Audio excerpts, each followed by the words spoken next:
L'entretien des patriotes, bonjour à tous, heureux de vous retrouver. Identité numérique et société de surveillance en marche, Macron, agent d'Obama, et Marina Foïs, empathie zéro.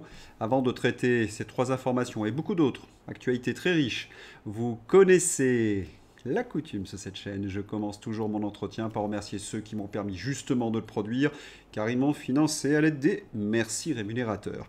Et aujourd'hui sont à l'honneur des fidèles parmi les fidèles, Alexandre Casseville, Yannick Hilarion, Madi C, Mister Guili Guili et ce cher Philippe Bohen. Merci à eux du fond du cœur.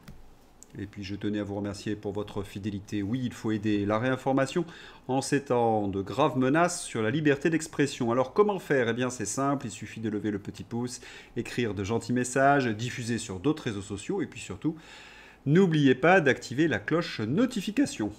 Revenons sur une nouvelle que j'ai développée vendredi. Tiens, nous dit Victor, de bon tweet français. Apparemment, Macron a été distingué l'employé du mois par son patron Larry Flink de BlackRock. Bravo Manu, c'est une très belle récompense, très méritée.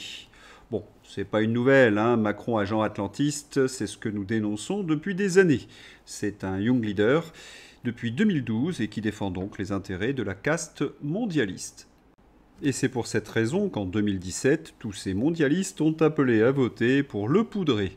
Obama, par exemple. 2 jours avant le second tour de la présidentielle de 2017, Obama apporte officiellement son soutien au poudré.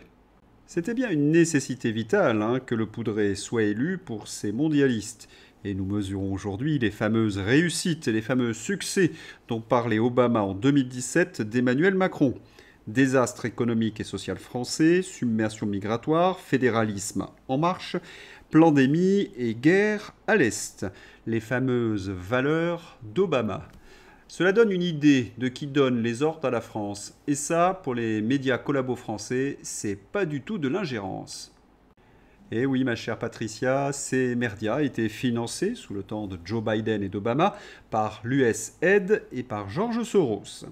Et à côté de tous les désastres macronistes, il y a surtout la fin de la démocratie et le non-respect des institutions. 3 semaines sans gouvernement légitime. Un coup d'État en somme.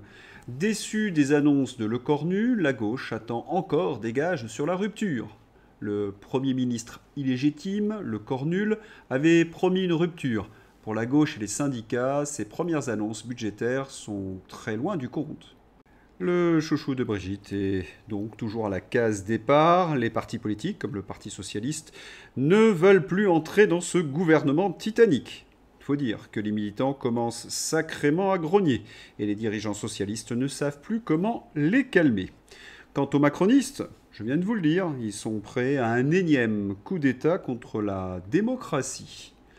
Sans aller jusqu'à s'engager à ne pas utiliser l'arme constitutionnelle du 49.3 qui permet de faire adopter le budget sans vote, le locataire de Matignon souhaite ne pas être contraint d'y recourir. Oh, ce n'est même pas une menace, c'est une prétérition. Il va utiliser le 49.3 parce qu'il n'a pas d'autre solution. Alors, ce monsieur n'a pas de majorité, il a perdu toutes les élections avec son patron, le poudré, et il est encore là à agiter le 49.3. C'est dément. Et les Républicains dans tout cela? Futur gouvernement Le Cornul, la vice-présidente des Républicains écarte toute participation de son parti. 17 jours après sa nomination, Le Cornul n'a toujours pas nommé de gouvernement. Ce vendredi 26 septembre 2025, la vice-présidente des Républicains a écarté toute participation de son parti. La ligne anti-Macron semble avoir pris le dessus chez les LR. Avant peut-être un énième reniement. Et le Rassemblement national dans tout cela, fidèle à lui-même.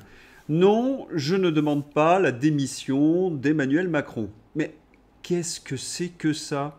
La journaliste rappelle à Marine Le Pen que 88% de ses sympathisants exigent cette démission. Mais c'est effroyable. Et Marine Le Pen d'ajouter « Je suis respectueuse des institutions ». Attention là, il faut absolument que quelqu'un au Rassemblement national lui fournisse la constitution de la Ve République. La démission et la destitution font partie des institutions. La destitution, c'est l'article 68 de la Constitution. Donc, quel est le véritable problème ici? Cela semble une évidence, hein. Si 88% des électeurs du Rassemblement national veulent le départ de Macron, démission ou destitution, les dirigeants doivent se plier à ce qu'ils veulent. Ou alors, ils ne sont plus légitimes pour gouverner ce parti. Ils pourraient par exemple prendre des places à Renaissance et les demander à Gabriel Attal. Mais pourquoi une telle stratégie ? Jean-Philippe Tanguy annonce un deal avec les macronistes pour avoir 2 vice-présidents à l'Assemblée nationale. C'est public. Attendez, les cadres du Rassemblement national piétinent le désir des militants de voir disparaître Emmanuel Macron pour 2 vice-présidences d'une Assemblée nationale qui va sans doute être dissoute. Je leur prédis qu'ils vont récolter les deniers de cette nouvelle trahison. Quant aux socialistes, égaux à eux-mêmes. Alerte Info, le Parti socialiste écrivait les réponses de ses propres questions et les transmettait discrètement à Bayrou lors des séances de questions du gouvernement. Source Le Monde. L'extrait de l'article, une méthode déconcertante. Le quiproquo est encore plus insoluble avec le Parti socialiste. Au début de juillet, les députés PS reçus à Bercy alertent le ministre de l'économie, Éric Lombard, qui est un socialiste, que la confiance ne va plus de soi avec François Bayrou, qualifié de boulet par certains ténors du Parti socialiste. François Bayrou, qui ne pardonne pas aux socialistes leurs attaques sur l'affaire de Betaram, ne donne plus le change depuis des mois. Fini le temps où, lors des séances de questions au gouvernement, le PS rédigeait parfois lui-même des réponses du Premier ministre qui lui étaient adressées par l'entremise de Patrick Mignola, Modem, le ministre des Relations au Parlement. À l'Assemblée, il nous disait le contraire de ce qui était écrit sur ses fiches, dit le député de l'Eure, Philippe Brun, Parti socialiste, d'un ton grinçant. Le Parti socialiste a refusé de voter 6 motions de censure du gouvernement Bayrou. On avait dénoncé dans ces entretiens la collusion entre les socialistes et les macroniers. On nous répliquait complotisme. Eh bien, on a la preuve, le PS travaillait de concert avec l'infâme Bayrou. Mais quelle mascarade! Socialiste encore et encore avec Anne, la poissarde de l'hôtel de ville. Anne Hidalgo refuse pour la 4e fois de rendre publique l'intégralité de ses notes de frais. Après les dernières révélations, Mediapart a sollicité la maire de Paris afin d'obtenir le détail complet de ses dépenses. Elle a une nouvelle fois opposé un refus. Anne Hidalgo dénonce une campagne de dénigrement massive. Mais la question demeure, la maire de Paris chercherait-elle à cacher d'autres frais aux contribuables ? Les socialistes sont des personnes qui se gavent avec l'argent des autres. Remarquez que parfois cela peut prendre des tournures assez amusantes. Oui, et les gauchistes sont parfois victimes de brouteurs de leur camp. Usul, par exemple. Alerte, Usul, journaliste de Blast, gauchiste, récolte 280 000 € de dons pour un projet jamais réalisé. C'est l'élève de BHL. Usul attendait 75 000 €. Sa cagnotte a récolté un important soutien, atteignant 384% de son objectif, soit 288 000 €. Source, le journal du dimanche. Il critique Nicolas Quipet, mais adore l'argent de Nicolas. Rends l'argent, Usul. Usul n'a toujours pas répondu à l'accusation d'avoir brouté les militants d'extrême gauche. Oui, malgré cette somme considérable, des donateurs lui demandent désormais de rendre l'argent, faute d'informations sur ce projet lancé il y a 1 an et demi. Toujours la source, le JDD. Elle est belle, hein, la vie des gauchistes, brouter leurs propres militants. Le Macron est dans la nasse, nous venons de le voir, pas de gouvernement, des partis au bord de l'implosion, dette abyssale, catastrophe économique et sociale, etc., etc. Que fait-il, le poudré ? Bon, assez classique, il divise les Français avec une affaire judiciaire, l'affaire Sarkozy. Mais gare au retour de bâton Manu. Oui, la guerre est déclarée entre les pros et les anti-Sarkozy. Philippe Bilger. J'ai été frappé de constater hier soir, au cours d'une soirée, à quel point ceux qui défendaient Sarkozy et déploraient son incarcération ne connaissaient rigoureusement rien à l'affaire et au jugement rendu. Ces approximations vont évidemment s'aggraver, rompant, etc., etc. Il se trouve que moi aussi je suis juriste, nous dit Régis de Castelnau. J'ai décortiqué depuis des années cette dérive dangereuse par des centaines d'articles et par un gros livre. J'ai évidemment lu le jugement concernant l'affaire libyenne. comme j'avais lu celui sur les écoutes et comme celui rendu récemment contre Marine Le Pen. Ce ne sont pas des jugements, ce sont des tracts politiques qui non seulement piétinent tous les principes qui devraient gouverner le procès pénal, mais traduisent la transformation de l'appareil judiciaire en une institution directement politique, en violation de la séparation des pouvoirs. Un peu d'honnêteté intellectuelle ne serait pas de trop, et j'ajouterai pour ma part, j'ai toujours combattu politiquement Nicolas Sarkozy. Je crois que sur cette chaîne, on est tous d'accord, Sarko est une saleté, c'est même un truisme. Mais dans un état de droit, la justice doit le prouver. Et lorsqu'on voit notre justice en être incapable, mais quand même prononcer un verdict de 5 ans, cela soulève bien des questions. Bien sûr, les enquêteurs ont été confrontés à une tonne de mauvaise foi et de mensonges, mais le fait est là. Pas d'argent sale dans les comptes de campagne de Nicolas Sarkozy, ou tout au moins prouvé, ni dans ceux de ses amis. Par ailleurs, l'enquête n'a pas établi que l'ancien président savait quoi d'ailleurs. Aucune trace écrite, aucun enregistrement sonore, aucun témoignage sérieux. On peut parler de l'échec de l'enquête et le regretter, mais on ne peut pas l'ignorer. Comme je vous le disais dans mon dernier entretien, il y a 1001 raisons d'en vouloir à Sarko. Je vous renvoie d'ailleurs aux hautes trahisons que j'ai développées ce vendredi, donc dans mon entretien. Et puis, il y a également celle-là. Déclaration de Carla Bruni sur le sang pourri des Français. En 2010, Carla Bruni, épouse de Sarko, évoque le vieux sang pourri qui coule dans les veines des Français, en référence à leur supposée frilosité face à l'immigration et à la diversité. Le propos a été rapporté par Patrick Buisson. C'est du racisme authentique, décomplexé, et on reconnaît derrière toute cette infamie la rhétorique de BHL et de Philippe Solers qui était développée à Saint-Germain-des-Prés dans les années 80-90, la fameuse France moisie. Mais vous vous rappelez de la suite, Jonathan Sturel. Ces échanges ont eu lieu en présence de Nicolas Sarkozy le 26 avril 2008. Quelques mois plus tard, il fera le discours de Palaiseau sur le défi du métissage. Voilà le niveau des discussions et des préoccupations au plus haut sommet de l'État lorsque Sarko en était le chef. Voilà ce qui se disait sur nous, devant lui, avec lui. Voilà comment nous autres, les Français, étions considérés par ce clan malfaisant et malsain. Ces gens nous haïssent à des niveaux que l'on a peine à pouvoir seulement s'imaginer. Jamais nous ne devrons verser une larme pour ces malfaisants. La suite, vous la connaissez. Sarko a appliqué les directives européennes sur les migrations. Il a transformé nos frontières en porte de saloon. Mais revenons au verdict. Sarko passe désormais pour un martyr et ce jugement sera bien évidemment cassé tellement il est inique. Bien joué les gauchistes. On se demande parfois si vous ne le faites pas exprès. Et Macron également joue sur du velours. Condamnation de Nicolas Sarkozy, Macron dénonce les attaques et menaces de mort inadmissibles contre les magistrats. Attendez, j'ai bien lu, des menaces de mort contre les magistrats, bigre, fichtre, diantre, car ils ont condamné Sarko. Franchement, vous ne sentez pas une drôle d'odeur? Eh oui, cela sent la barbouzerie, afin de permettre à Manu de faire le malin à la une du Figaro. Mais moi j'ai deux pistes beaucoup plus sérieuses. C'est les Russes ou c'est la faute au réchauffement climatique? Et oui, les esprits s'échauffent. Il y a quand même quelques certitudes, soyons un peu plus sérieux. Les Français n'ont plus confiance en leur justice. Maffezoli.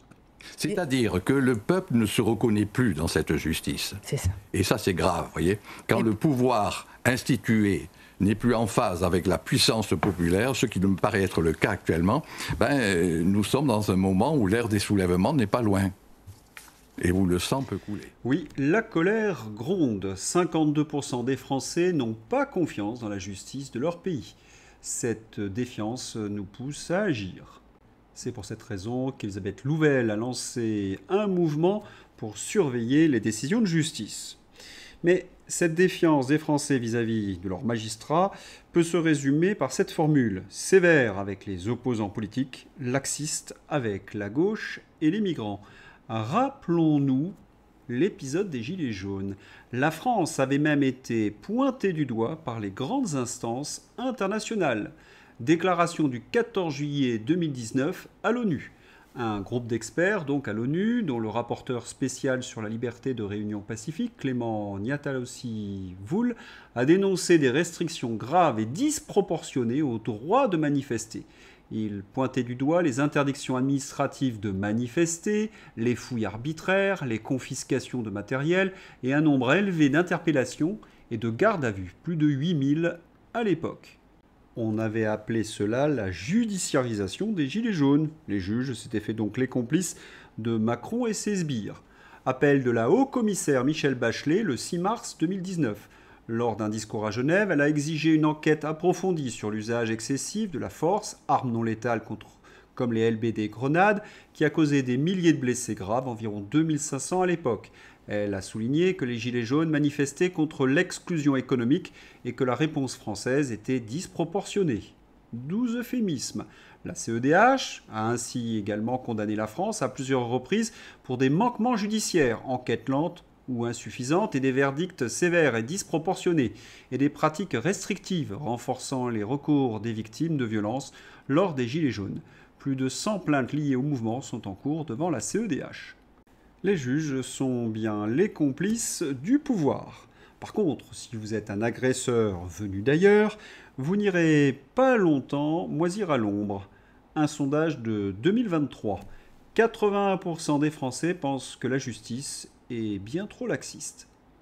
Enfin, pour clore ce dossier, il faut quand même rappeler que le principal syndicat des magistrats est à l'extrême gauche. Vous savez, le mur des cons.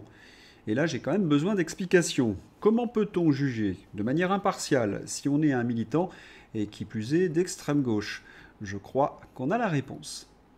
Cette idéologie progressiste que mettent en pratique donc ces juges est proférée à longueur d'antenne par les artistes. Mettez beaucoup de guillemets.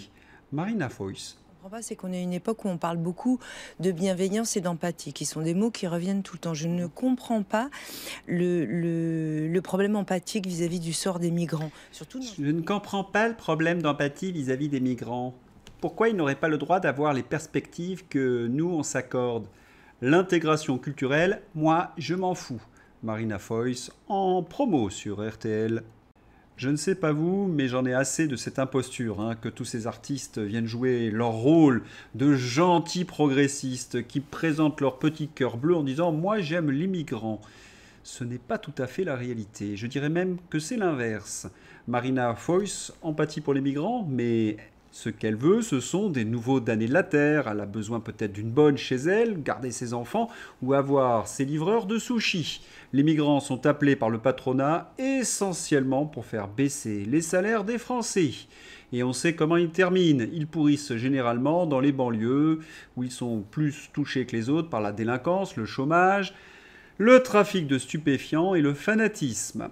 Et bien évidemment, ils servent le business très juteux de tous les socialistes, des associations, et notamment celles qui gèrent les logements.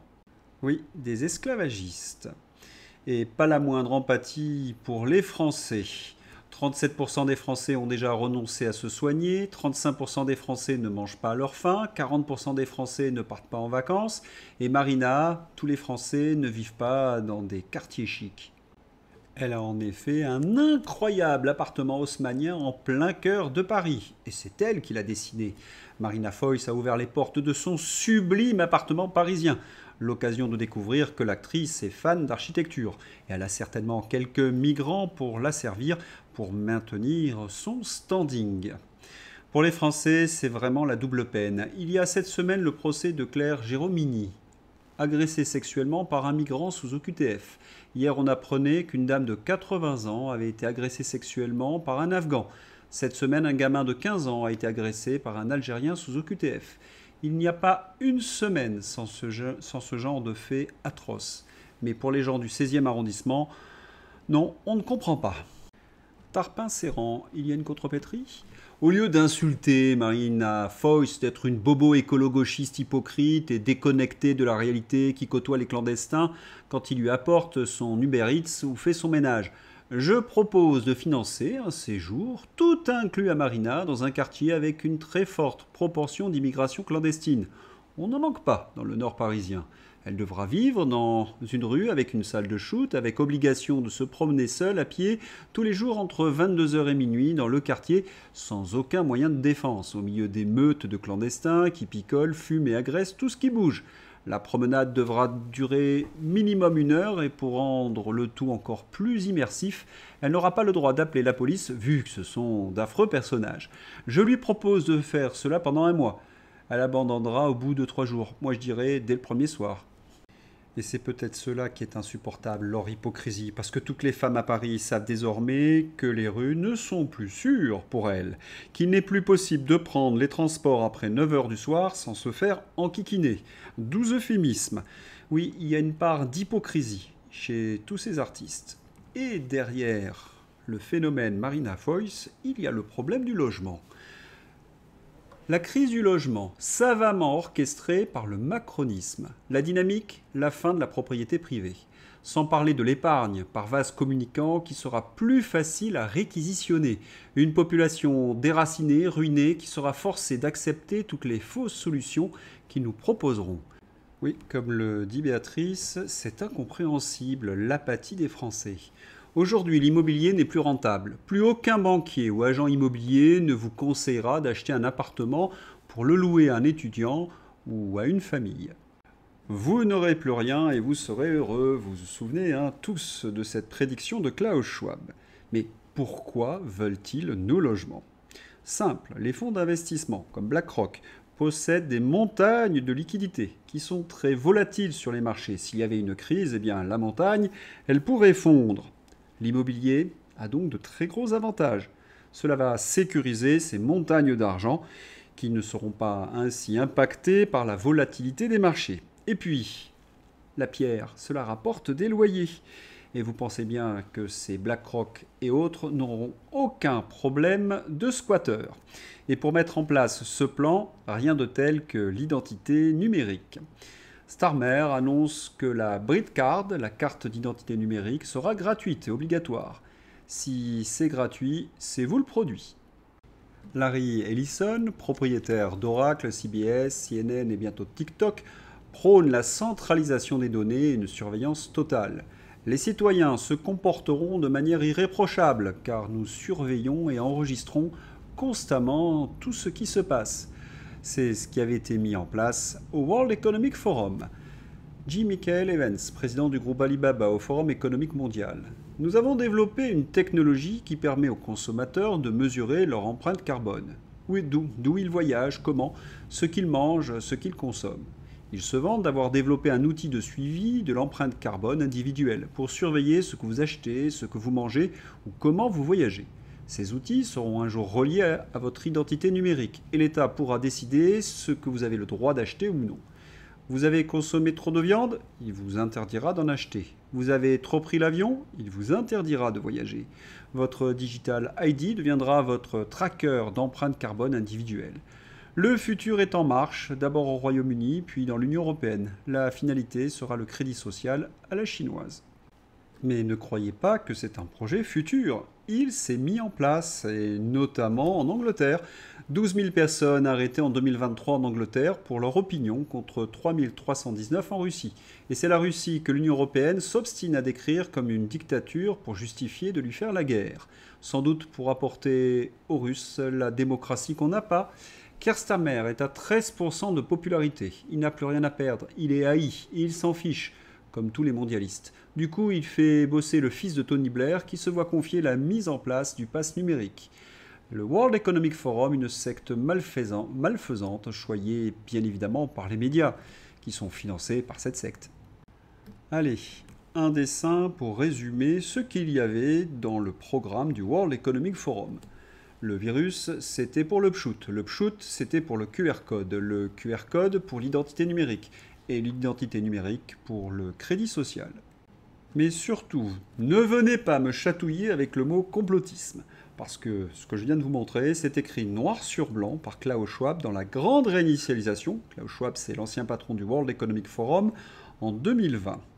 Mais heureusement, les peuples ont compris le plan. Les Anglais sont maintenant à 2,2 millions à avoir signé la pétition au Parlement contre l'identité numérique. Si des élections se tenaient aujourd'hui, le parti de Nigel Farage aurait déjà seul la majorité au Parlement et reviendrait dessus. Grâce au Brexit, les Anglais peuvent se défendre de ces tordus de mondialistes. Un détail cocasse, Thierry Breton sur LCI ou Renaud Pilat n'en croient pas leurs yeux. Ils vont être balayés. Le choc en Grande-Bretagne. En cas de législative, Nigel Farage deviendrait Premier ministre avec 344 députés pour son parti nationaliste, un sondage YouGov. Keir Starmer, le Premier ministre travailliste, lui plonge à 13% d'opinion favorable, du jamais vu. Et c'est une bonne nouvelle, parce qu'à moyen terme, on retrouvera ces scores un peu partout en Europe. Alors certes, il y a quelques désillusions, comme en Suisse. La loi sur l'identité numérique a été adoptée en Suisse à 50,39%, avec une participation assez faible. Ce sont les métropoles, les bobos, Zurich, Genève, Bâle, Berne, Lucerne, Lausanne, qui ont fait pencher la balance en faveur de plus de contrôle social.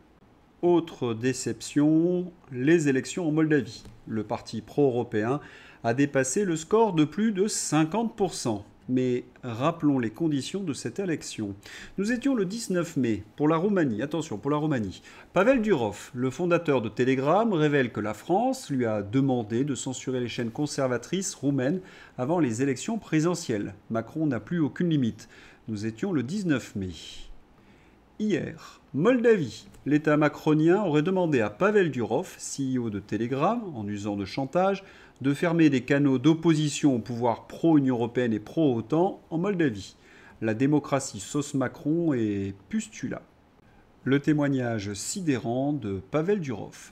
Il y a environ un an, alors que j'étais bloqué à Paris, les services de renseignement français m'ont contacté par un intermédiaire, me demandant d'aider le gouvernement moldave à censurer quelques chaînes Telegram avant les élections présidentielles en Moldavie. Après avoir examiné les chaînes signalées par les autorités françaises et moldaves, nous en avons identifié quelques-unes qui enfreignaient clairement nos règles et les avons supprimées. L'intermédiaire m'a ensuite informé qu'en échange de cette coopération, les services de renseignement français diraient du bien de moi au juge qui avait ordonné mon arrestation en août dernier. C'était inacceptable à plusieurs niveaux.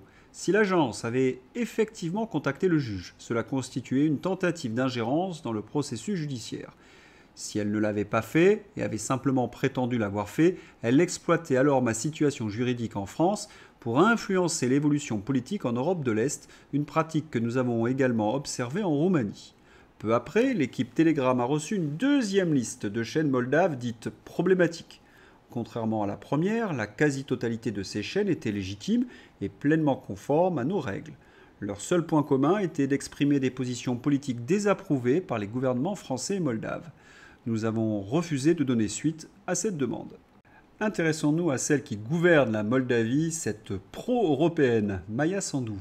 En 2022, piégée par le duo russe comique et imitateur Vovan et Lexus, Maia Sandu promet de céder du territoire à l'Ukraine et à l'OTAN et de persécuter sa population.